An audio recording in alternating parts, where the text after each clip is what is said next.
اللہ الرحمن الرحیم۔ عنوان: خدائے پرورش، خدا شناسی کا راستہ۔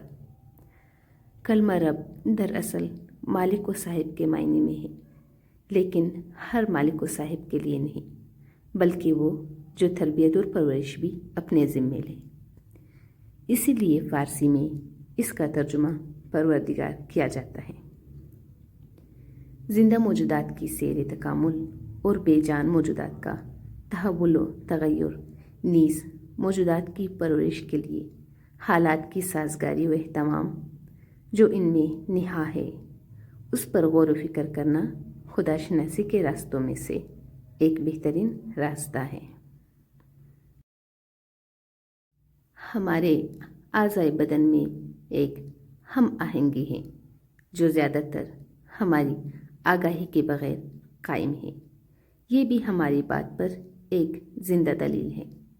ہماری زندگی میں جب کوئی اہم حادثہ پیش آتا ہے اور ضروری ہوتا ہے کہ ہم پوری توانائی کے ساتھ اس کا مقابلہ کریں، تو ایک مختصر سے لحظے میں ہمارے تمام اعضاء و ارکان بدن کو ہم آہنگی کا حکم ملتا ہے، تو فوراً دل دھڑکنے لگ جاتا ہے، سانس میں شدت پیدا ہو جاتی ہے، بدن کے تمام قوا مجتمع ہو جاتے ہیں، غذا اور آکسیجن خون کے راستے فراوانی سے تمام اعضاء تک پہنچ جاتی ہے، اعصاب آمادہ کار، عضلات اور پٹے زیادہ حرکت کے لیے تیار ہو جاتے ہیں، انسان میں قوت تحمل بڑھ جاتی ہے، درد کا احساس کم ہو جاتا ہے، نیند آنکھوں سے اٹھ جاتی ہے اور اعضاء میں سے تھکان اور بھوک کا احساس بالکل ختم ہو جاتا ہے۔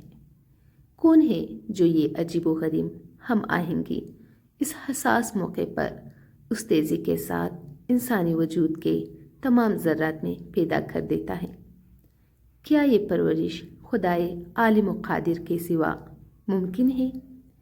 اس پرورش و تربیت کے سلسلے میں بہت سی قرآنی آیات ہیں جو انشاءاللہ اپنی اپنی جگہ پر آئے گی، اور میں ان میں سے ہر ایک معرفت خدا کی واضح دلیل ہے۔ سامعین محترم، اگر آپ میرے چینل پر نئے ہیں تو تفسیر قرآن کے حوالے سے میرے چینل کو پلیز سبسکرائب کریں اور لائک کے بٹن کو بھی دبائیں، اور اگر ایسی مزید ویڈیوز آپ سننا چاہتے ہیں تو کمنٹ سیکشن میں پلیز میری رہنمائی کیجیے۔ اللہ حافظ۔